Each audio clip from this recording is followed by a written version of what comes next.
बिस्मिल्लाहिर्रहमानिर्रहीम। जैसे कि आप लोगों को मालूम है कि मैं यहाँ साग बना रही हूँ, तो जनाब इसके पीछे भी एक मेरी बहुत लंबी स्टोरी है। तो जनाब स्टोरी सुनने से पहले आप लोग मुझे लाइक, शेयर और सब्सक्राइब करके जाइएगा।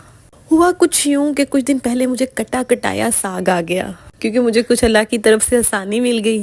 तो जनाब मैं भी रात होने का इंतज़ार करने लगी कि सब कामों से फ्री होके तो मैं रात में रखूँगी, लेकिन रात में मैं कुछ बिज़ी रही तो मेरे से रखा नहीं गया साग चूल्हे पे।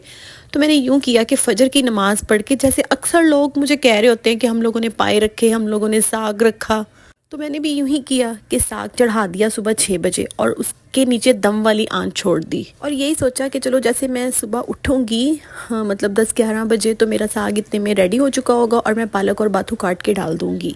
लेकिन जनाब जैसे ही मैं सुबह सो के उठी हूँ और मैं किचन की तरफ गई तो साग की इतनी कोई गंदी स्मेल और वो जला हुआ और आग इतनी तेज़ उसकी, मैं तो हैरान परेशान रह गई, क्योंकि कुछ साल पहले भी मेरे साथ ऐसे ही हुआ था। और जनाब मैंने अपने मियाँ जी को बताया तो वो मुझे आगे से कहने लगे कि हमारे घर में जिन भूत हैं। तो जनाब आज भी उन्हीं जिन भूतों ने मेरा साग जला दिया।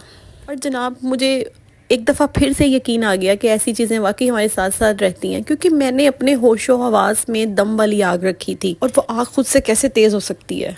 तो जनाब फिर नेक्स्ट डे मैंने यही किया, दोबारा से साग मंगवाया और 6 बजे नमाज के बाद मैंने चढ़ा दिया और बाहर से ताला लगा दिया, क्योंकि जनाब इस दफ़ा तो मैंने साफ़ करके काटा भी खुद था, तो मैं रिस्क नहीं ले सकती थी अब ना। और माशाल्लाह से जैसे मैंने सुबह ताला खोल के साग चेक किया तो माशाल्लाह से बिल्कुल वही आँच थी और वही साग था, कुछ भी नहीं हुआ। और माशाल्लाह से इतनी प्यारी खुशबू साग की आ रही हो कि मैंने कच्चा ही खा लिया थोड़ा सा, क्योंकि जनाब जैसा कि आप लोगों को मालूम है कि हम अराई कौम अच्छे साग के तो दीवाने होते हैं, और अगर हम खुद बना लें तो मज़ा ही आ जाता है, क्योंकि हम लोग बनाते बनाते खाते जो हैं इसलिए ज़्यादा मज़ा आता है। पर जनाब ये था भी सरसों का साग, तो बहुत ही मज़े का बना था, कोई कड़वाहट नहीं थी, ना ही मैंने कोई पानी निकाला था। और ज़रा सीज़न की अगर चीज़ कोई भी होगी तो वो बहुत अच्छी बनती है।